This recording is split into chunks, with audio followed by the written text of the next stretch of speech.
A gente já conversou bastante sobre as cranioestenoses aqui no canal Conexão Neural. O seu diagnóstico, o seu tratamento, os cuidados pós-operatórios. Mas existe um grupo que precisa de uma atenção especial dentro das cranioestenoses, que são as cranioestenoses sindrômicas. E nós vamos conversar sobre elas agora, aqui no Conexão Neural. O primeiro passo para que a gente entenda e que a gente possa entregar informação de qualidade para as famílias, para os colegas que recebem as crianças com cranioestenose sindrômica, é a gente definir o que é. O que é essa condição? O que são essas doenças? Então, vamos resgatar um pouco da definição de cranioestenose. Cranioestenose é o fechamento precoce de uma ou mais suturas cranianas, prejudicando o crescimento do crânio e assim restringindo a expansão do cérebro. Uma outra consequência da cranioestenose é a alteração do formato do crânio, porque o crescimento ósseo do crânio acontece nas suturas. E aqui eu vou lembrar o mito da fontanela fechada. Vê lá no nosso episódio número 6 do canal Conexão Neural.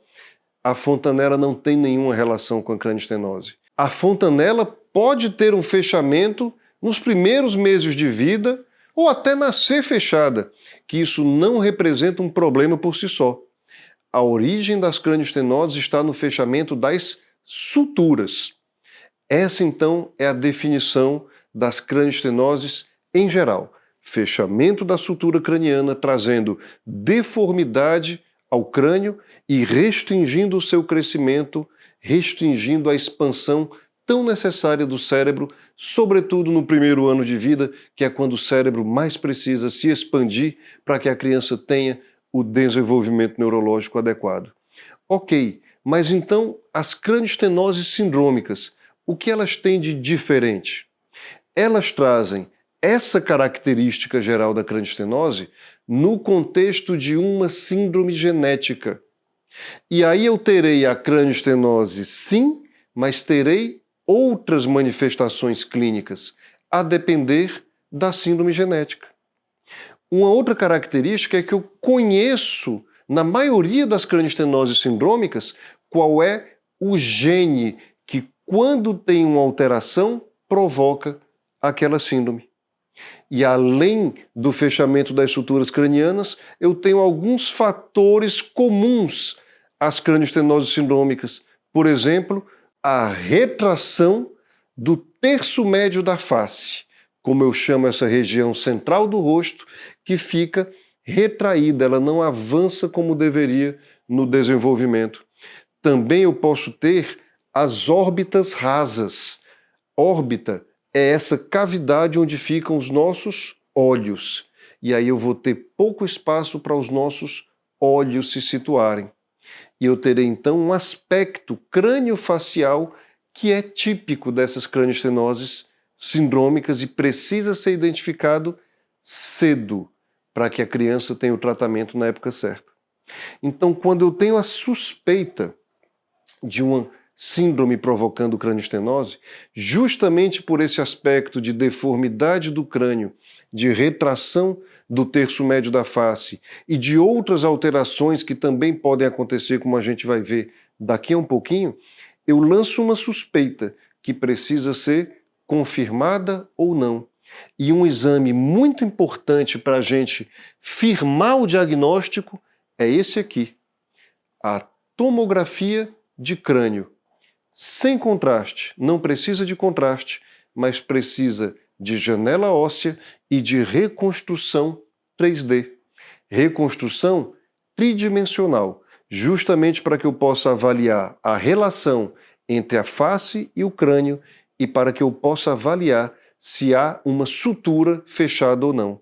Lembrando que as suturas são essas zonas, essas linhas entre duas placas ósseas, entre dois ossos, que compõem o nosso crânio e a nossa face. Além da tomografia, que pode confirmar o diagnóstico de uma cranioestenose sindrômica, posteriormente a criança pode passar por outros exames, que têm a função de dar mais detalhe, maior detalhamento sobre a relação entre o crânio, a face e o cérebro, que é o maior responsável pelo desenvolvimento neurológico ao qual a gente deve dar tanta atenção.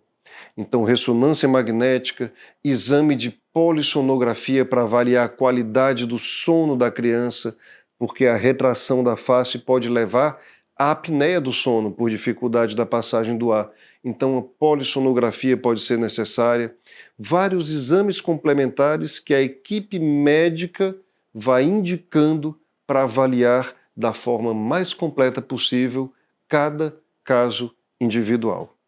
Mas avançando um pouco mais nesse conhecimento, as famílias sempre perguntam quais são as causas. Por que o meu filho ou a minha filha tem uma cranioestenose sindrômica, uma síndrome que provoca cranioestenose? E a resposta é: a causa é genética.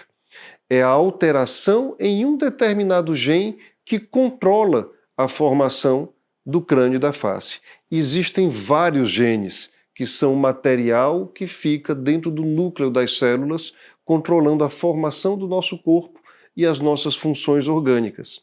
Existem vários genes que controlam esse processo.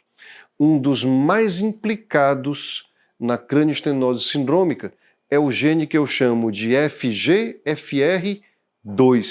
Ele está relacionado bastante, por exemplo, à síndrome de Apert, que é uma das importantes síndromes que provocam cranioestenose. FGFR é a sigla para o receptor do fator de crescimento relacionado aos fibroblastos. Um nome complicado, né? Por isso que a gente usa bastante essa sigla, FGFR.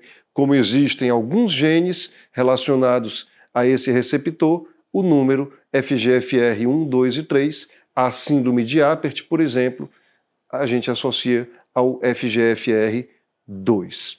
Mas um esclarecimento importante que a gente deve fazer é a diferença entre uma condição ser genética e ser hereditária.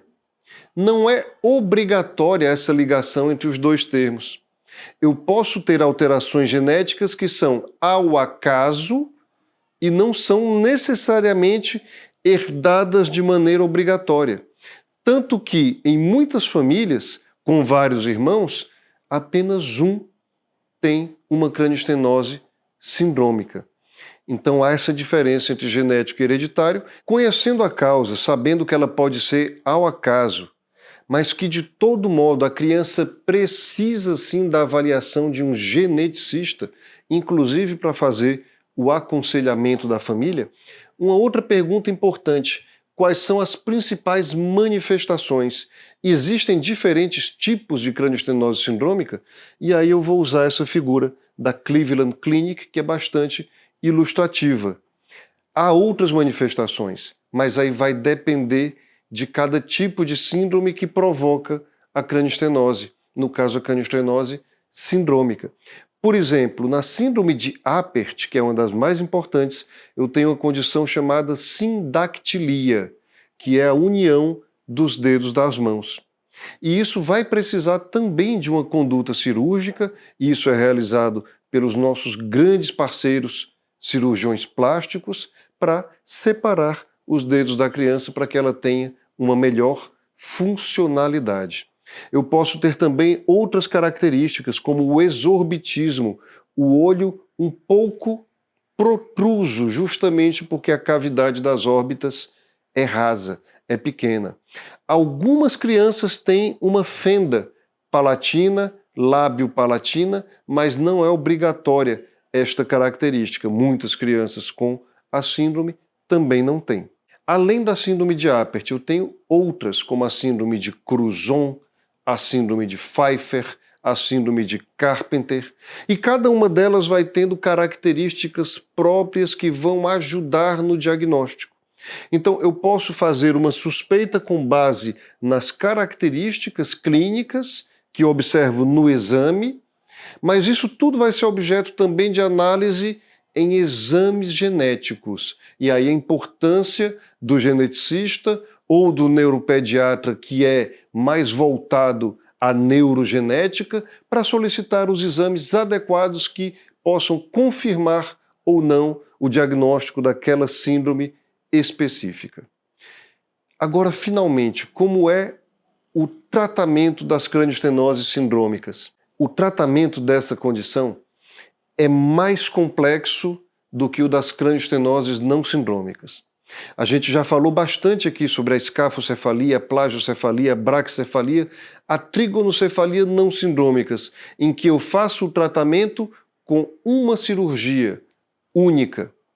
No caso das cranioestenoses sindrômicas, e essa ilustração é do Hospital Infantil da Filadélfia, eu vou precisar, na grande maioria dos casos, de mais de um procedimento cirúrgico, a depender de cada caso, porque eu vou precisar sim expandir a caixa craniana para que o cérebro possa crescer, principalmente nos primeiros anos de vida. Mas eu vou precisar também avançar essa parte central do rosto, que a gente chama de terço médio da face, para que haja uma adequação estrutural, inclusive com melhora da função respiratória da criança. Em muitos casos, eu preciso fazer uma ampliação da parte posterior do crânio.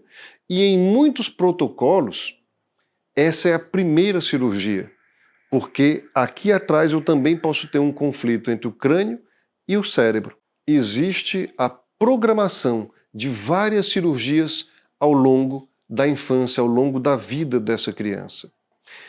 E uma pergunta importante: qual é o protocolo correto? Qual é a sequência verdadeira? Eu escutei ontem mesmo essa pergunta de um avô de uma criança com cranioestenose sindrômica. Às vezes a gente fica em dúvida, porque você conversa com diferentes médicos de diferentes lugares e eles propõem estratégias diferentes. Isso pode acontecer, porque nós temos instituições absolutamente reconhecidas no tratamento de cranioestenoses sindrômicas que utilizam diferentes protocolos. Isso é possível, e daí pode haver a dúvida: qual é o certo? Na verdade, nós temos diferentes estratégias.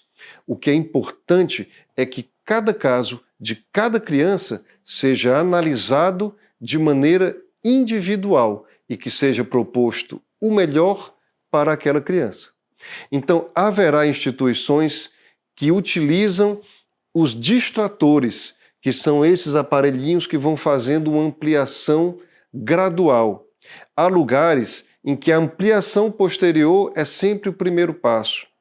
Existem instituições que fazem o avanço fronto-orbitário primeiro, para depois, dali a alguns anos, fazer o avanço do terço médio da face. Mas há outras instituições muito reconhecidas que fazem esse avanço em monobloco, e esse é o nome da cirurgia. Então, diferentes protocolos são possíveis.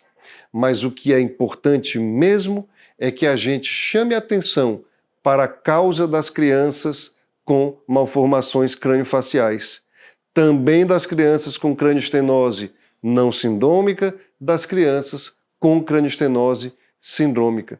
Então é preciso fazer divulgação científica. E eu não posso deixar de citar esse evento que aconteceu em março de 2024, que foi o Simpósio de Cranioestenose de Bauru.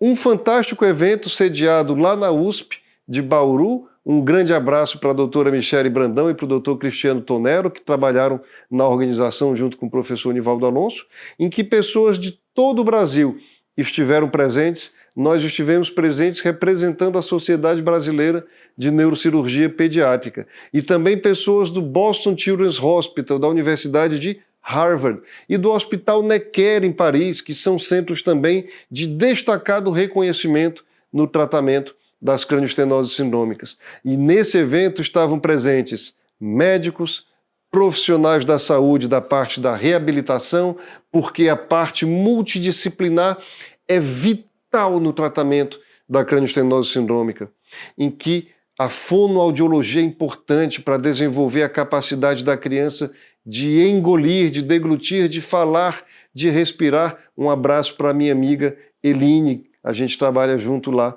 no Hospital Infantil Albert Sabin. Um abraço para toda a equipe do Hospital Infantil Albert Sabin, liderada aí na parte craniofacial pelo meu amigo Dr. Ferreira. E aqui nesse evento também estiveram presentes famílias de crianças com cranioestenose sindrômica e não sindrômica. Um grande abraço para as mães que são grandes parceiras nossas no tratamento das nossas crianças. E aí um abraço especial para a Natália Gereissati, para a Hélida Brandão, para a Mona Lisa, que não esteve presente, mas exerce um trabalho fantástico também de divulgação. Ou seja, é preciso que a informação de qualidade seja difundida, para que as famílias, quando estejam diante da necessidade de tratar as suas crianças, que elas enxerguem o caminho de maneira mais rápida, com menos ansiedade, menos angústia, menos sofrimento. Se esse conteúdo foi útil para você ou para alguém da sua família, se você se interessou, deixe aqui o seu comentário e recomende o vídeo para alguém que você acha que também vai se beneficiar dele. Nós estamos sempre por aqui discutindo neurociência, neurocirurgia pediátrica e vamos estar de novo no nosso encontro marcado de todas as semanas em Conexão Neural.